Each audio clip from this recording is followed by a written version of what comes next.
پہلے اس کے زخم پر کوئی کپڑا کس دو، اس کے بعد اسے رسی سے باندھ دو۔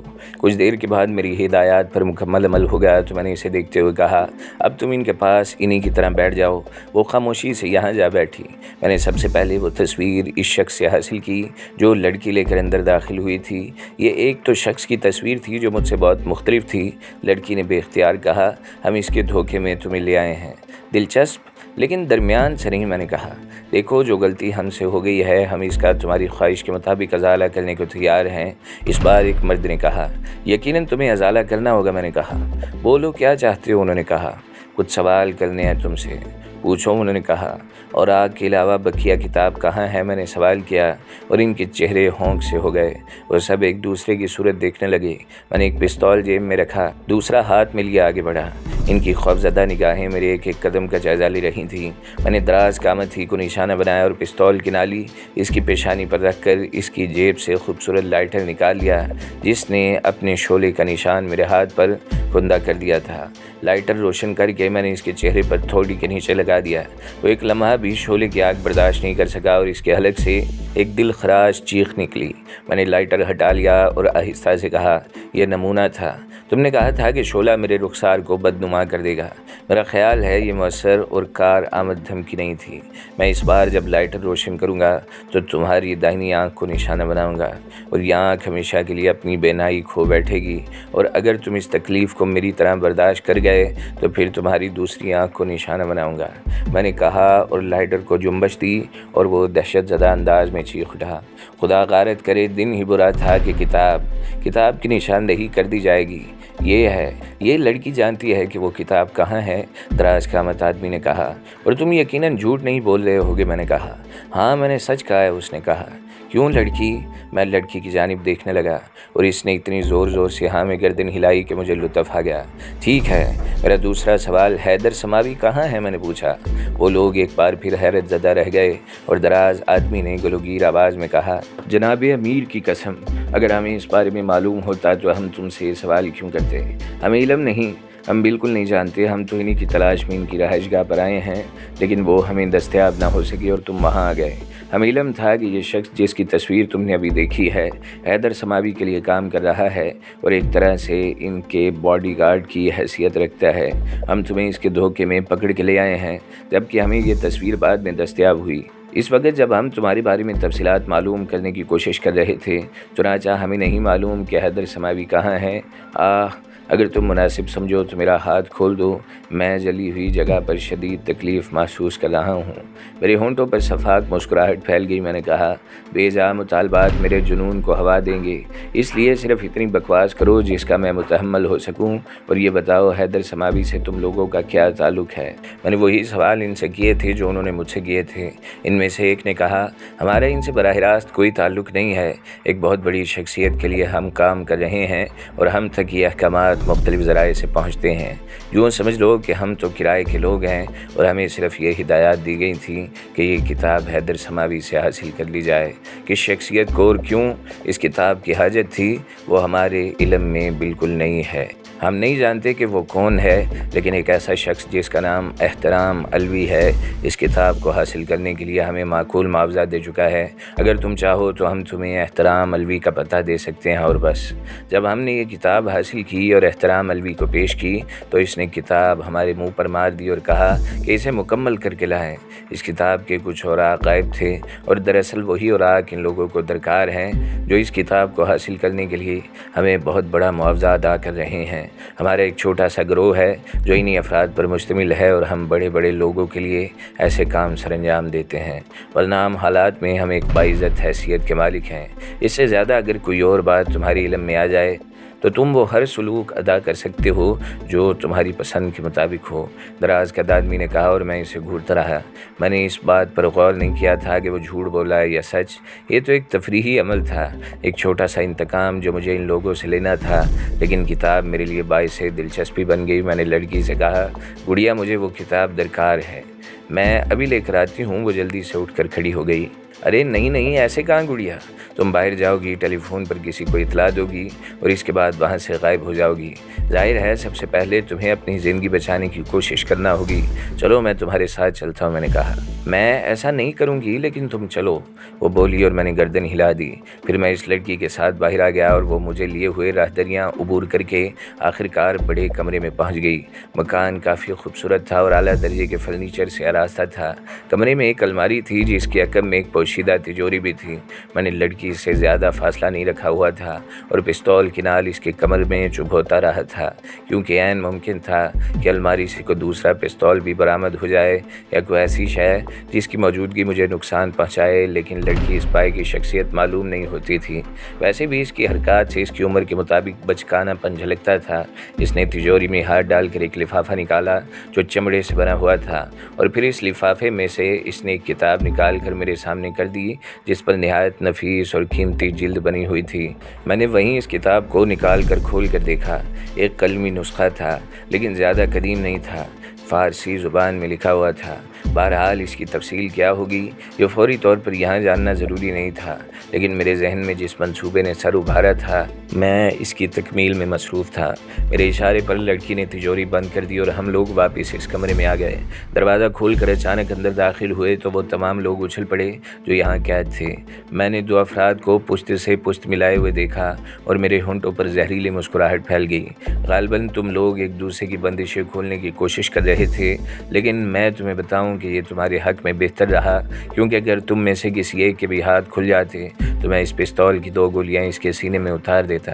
لڑکی نے چونکہ بدعہدی نہیں کی اور تم لوگوں کو مناسب طریقے سے باندھا ہے، اس لیے میں اسے دل سے احترام دیتا ہوں۔ اور اب تم سے میرا آخری سوال ہے، یہ بتاؤ کہ یہ کون سی جگہ ہے اور جہاں سے تم نے مجھے اغوا کیا تھا وہاں سے اس کا کتنا فاصلہ ہے؟ عزیزی، یہ قرون ہی کا علاقہ ہے اور ہم ترائیوں سے تھوڑے فاصلے پر اس جگہ مقیم ہیں جہاں سے قرون کا بڑا علاقہ شروع ہوتا ہے۔ تم اسے کوہ خدام کا دامن کہہ سکتے ہو۔ اس عمارت میں کوئی ایسی گاڑی موجود ہے جس سے میں واپسی کا سفر کر سکوں؟ میں نے کہا۔ ہاں، باہر ایک لینڈ کروزر کھڑی ہوئی ہے۔ اس کی چابی؟ میں نے کہا۔ میری جیب میں آئے خوفزدہ شخص بول اٹھا۔ وہ لوگ مجھ سے پوری طرح محصور ہو گئے تھے اور کافی خوفزدہ نظر آ رہے تھے۔ میں نے آگے بڑھ کر اس شخص کی جیب سے چابی نکالی اور اس کا جائزہ لینے کے بعد اسے جیب میں رکھ لیا۔ پھر میں نے طہران میں اپنا پتہ بتاتے ہوئے نے کہا، میں اس ہوٹل کے کمرے میں مقیم ہوں۔ یہ کتاب میں اپنے ساتھ لیے جا رہا ہوں جس سے مجھے کوئی دلچسپی نہیں۔ یوں سمجھ لو کہ یہ صرف تمہارے اس غلط اقدام کی سزا ہے جو تم نے میرے ساتھ کیا اور میرا وقت بھی ضائع کیا۔ مجھے حیدر سماوی کی تلاش ہے، ایک بات عام سلسلے میں جس کا کسی لڑائی سے کوئی تعلق نہیں۔ اگر تم اس کتاب کا حصول چاہتے ہو تو میرے پاس تمہاری امانت کے طور پر ہے۔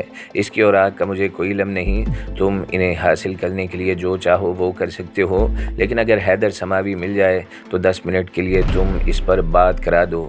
یہ کتاب تمہاری امانت ہے، میں اسے کوئی دلچسپی نہیں رکھتا، یہ تمہیں واپس مل جائے گی۔ سمجھ رہے ہو نا میری بات؟ یہ بطور ضمانت ہے اور اس وقت تک مجھ تک پہنچنے کی کوشش مت کرنا جب تک حیدر سماوی تمہیں نہ مل جائیں اور تم ٹیلی فون پر مجھ سے ان کی بات نہ کرا دو۔ نمبر تمہارے پاس موجود ہے۔ اب میں چلتا ہوں۔ یہ لڑکی تمہاری بندشیں کھول دے گی، میں نے اسے اجازت دی، لیکن خبردار کسی غلط نیت سے مجھ تک آنے کی کوشش مت کرنا اور حیدر سماوی کے حصول سے پہلے اس کتاب کو طلب بھی نہ کرنا، سمجھ رہے ہو؟ ورنہ اپنی زندگی کے ضیاع کے خود ذمہ دار ہوگے۔ میں نے کتاب کا لفافہ سنبھالا اور وہاں سے واپس پلٹ پڑا۔ جاتے ہوئے میں نے باہر کا دروازہ بند کر دیا تاکہ یہ لوگ فوری طور پر میرا تعاقب کرنے کی کوشش نہ کریں۔ میں راستوں کو خود تلاش کرتا ہوا باہر نکل آیا۔ سیاہ رنگ کی قیمتی لینڈ کروزر کے بارے میں ان کی اطلاع غلط نہیں تھی اور وہ جس ذہنی کیفیت کا شکار ہو گئے تھے وہ غلط اطلاع کے پیچھے نہیں ہو سکتے تھے۔ میں نے لینڈ کروزر کا دروازہ کھولا اور اسے سٹارٹ کر کے چل پڑا۔ تحت نظر تاریکی اور سناٹے کا راج تھا۔ سڑکیں سنسان تھیں، راستوں کا صحیح طور پر اندازہ نہیں تھا، لیکن سڑکیں کہیں نہ کہیں لے جایا کرتی ہیں، اور ایک مناسب سفر کرنے کے بعد میں شہری آبادی میں داخل ہوا تو پہلے ہی مرحلے پر مجھے یہ معلوم ہوا کہ یہ طہران ہی کا علاقہ ہے، لیکن ماہمک نہیں تھا۔ لینڈ کروزر کو ایک مناسب جگہ پارک کیا، وہاں سے ٹہلتا ہوا آگے بڑھا اور کچھ دیر بعد ایک ٹیکسی نے کافی رات گئے مجھے میرے ہوٹل کے دروازے پر پہنچا دیا۔ لباس وغیرہ تبدیل کرنے کے بعد بعد میں نے اپنے ہاتھ پر اس زخم کا نشان دیکھا۔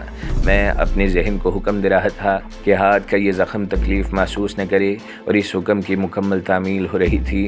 لیکن اب اتنی رات گئے، ظاہر ہے اس زخم کا کوئی علاج میرے لیے ممکن نہیں تھا۔ پھر بھی میں نے پہلے اس پر ایک رومال لپیٹا اور بستر پر دراز ہو گیا اور اس کتاب کا ورق کھول لیا۔ فارسی کی یہ تحریر بآسانی میری سمجھ میں آ رہی تھی اور میں اوراق الٹتے ہوئے اس کے موضوع کا اندازہ لگا رہا تھا۔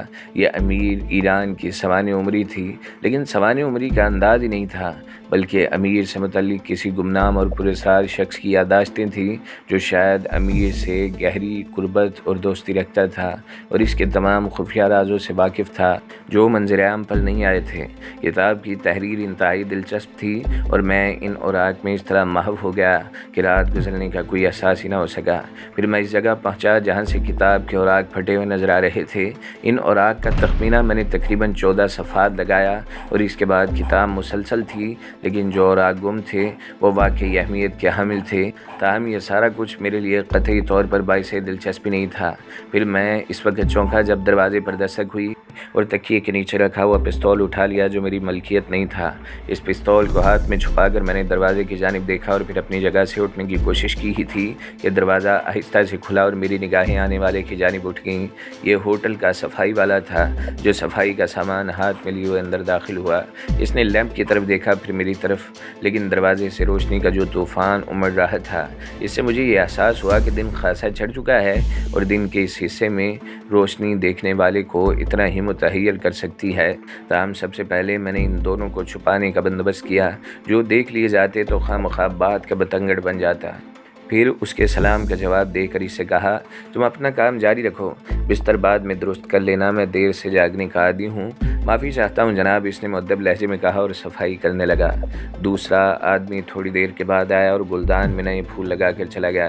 پھر وہ اپنے کام سے فارغ ہوئے تو میں نے بھی بستر چھوڑ دیا، غسل وغیرہ کیا۔ اس کے علاوہ اشیاء جن کی حفاظت مقصود تھی چھپانے کے لیے میں نے مناسب جگہ تلاش کی اور اپنے طور پر انہیں محفوظ کر لیا۔ میں ان لوگوں کو چیلنج کر کے آیا تھا اور یقینی طور پر سپر مین نہیں تھا کہ اگر وہ آ جاتے تو انہیں ہر قیمت پر شکستی دے دیتا۔ بس ایک ایسا داؤ چلایا تھا میں نے کہ ممکن تھا مجھے حیدر کے بارے میں تفصیلات معلوم ہو جاتی۔ ویسے یہ مرحلہ خاصا مشکل تھا اور جو واقعات اس سلسلے میں پیش آئے تھے وہ میرے مقصد سے بالکل میل نہیں کھاتے تھے۔ اس کام کے لیے میرے دل میں جو تپش ہو سکتی تھی، بلکہ مجھے تو جلد از جلد اپنا مقصد حاصل کرنا تھا اور اس کے لیے مناسب صورتحال کا تعین کرنا چاہتا تھا۔ بہرحال تمام معلومات سے فارغ ہونے کے بعد ناشتہ طلب کیا اور ناشتہ کرنے بیٹھ گئے۔ نہ جانے ذہن کے گوشے میں کیسے کیسے تصورات ابھر رہے تھے۔ میری شخصیت پر سے وہ خول کچھ وقت کے لیے ہٹایا گیا جو بچپن سے مجھ پر مسلط تھا۔ ایک ایسے نام کی زندگی کی خبر ملی تھی جو شاید میرے دل میں حسرت بن کر خاموش بھی ہو گیا تھا، لیکن اب بلا وجہ اس میں مشکلات پیدا ہو رہی تھی۔ کون سا ایسا ذریعہ ہو سکتا ہے جس سے مجھے صحیح صورتحال کا علم ہو سکے اور بغیر کسی رکاوٹ کے یہ معلوم ہو سکے کہ زمرد جہاں کہاں ہے۔ باہر طور اب یہ فیصلہ کرنا تھا کہ آئندہ اقدامات جو بھی ہوں گے، مامون رضا اگر دوبارہ رجوع کرنے کی کوشش کرتا تو یہ بھی ایک بے مقصد عمل۔ نہ جانے کیا قصہ ہے اور اس کتاب کے سلسلے میں حیدر سماوی کیوں الجھ گیا ہے۔ بہت دیر تک معاملات پر بیٹھا سوچتا رہا۔ ذہن کے گوشوں میں بہت سے خیالات آ رہے تھے، لیکن پھر اچانک ایک خیال نے ذہن میں جگہ پائی اور میں اس پر غور کرنے لگا۔ کتاب کی اہمیت کچھ بھی ہو، اگر حیدر سماوی کسی ایسے مسئلے میں الجھ گیا ہے تو پہلی بات تو یہ کہ اپنی رہائش گاہ پر نہیں ملے گا۔ دوسری بات یہ کہ قرون میں اس کی وہ رہائش گاہ بڑی محفوظ ہوگی اور جب اسے تلاش کرنے والے اسے وہاں نہ پا کر مایوس ہو جائیں گے، اس وقت حیدر سماوی کے لیے اس سے بہتر اور کوئی ٹھکانہ نہ ہوگا۔ وہ عمارت اتنی وسیع اور اس قدر مستحکم ہے کہ اگر حیدر سماوی ایک ذہین آدمی ہے تو اس عمارت میں اپنی رہائش گاہ کو رکھ سکتا ہے، بلکہ یہ بھی ہو سکتا ہے کہ اس وقت بھی وہ اسی عمارت میں موجود ہو۔ اب اسے تلاش کرنے میں ناکامی کا سامنا لوگ کر چکے ہوں اور میں اتفاقیہ طور پر وہاں پہنچ گیا تھا۔ یہ خیال میرے ذہن میں کافی پختگی اختیار کرتا چلا گیا اور اس خیال کی تکمیل کا عمل یہ تھا کہ میں قرون کا رخ کروں اور اس کے لیے میں نے دوپہر کے بعد کا وقت تعین کیا۔ شام کو 5 بجے نکلنا سب سے موزوں رہے گا اور اس وقت تک ہوشیاری سے ان لوگوں کے فون کا بھی انتظار کر لیا جائے تو کوئی حرج نہیں۔ چنانچہ شام کا بقیہ وقت میں نے ہوٹل میں اپنے کمرے میں گزارا۔ طبیعت پر کچھ بوریت مسلط تھی، لیکن کیا کیا جا سکتا تھا؟ وقت جن حالات کی ترتیب کرتا ہے ان میں تبدیلی آسان نہیں ہوتی۔ تیاریوں کے بعد 5 بجے میں اپنی معمول کی رہائش گاہ سے باہر آیا۔ اب مجھے یہاں تک جانے کے راستے معلوم ہو چکے تھے، چنانچہ ٹیکسی مجھے ایک بار پھر لے کر اسی عمارت کی جانب چل پڑی۔ البتہ اس بار پہلے سے زیادہ محتاط ضروری تھا، اور میں نے ٹیکسی کو ایک جگہ چھوڑ دیا جہاں سے ٹیکسی ڈرائیور بھی کسی کو یہ نشاندہی نہ کر سکے کہ میں کہاں اترا ہوں۔ میں نے چاروں طرف کا جائزہ لینے کے بعد اپنے اقدام اسی عمارت کی طرف بڑھا دیے۔ پراسرار اور سنسان عمارت سناٹے میں ڈوبی ہوئی تھی، شام کے سائے اس پر لرز رہے تھے، موسم کی کیفیت کچھ عجیب سی تھی اور ایک پراسرار خاموشی پر مسلط تھی۔ میں نے عمارت میں جانے کے لیے بھی کسی ایسی جگہ کا انتخاب نہیں کیا جہاں سے عمارت کے کسی مکین کو میرے بارے میں معلومات حاصل ہو سکیں، بلکہ عمارت میں داخل ہونے کے لیے میں نے تھوڑی سی محنت اور کی اور اس کے ساتھ ایک ایسی بہتر اور مناسب جگہ تلاش کر لی جہاں سے عمارت میں داخلہ تھوڑا سا مشکل تھا۔ بے شک ضرور مشکل تھا، لیکن ناممکن بالکل نہیں تھا۔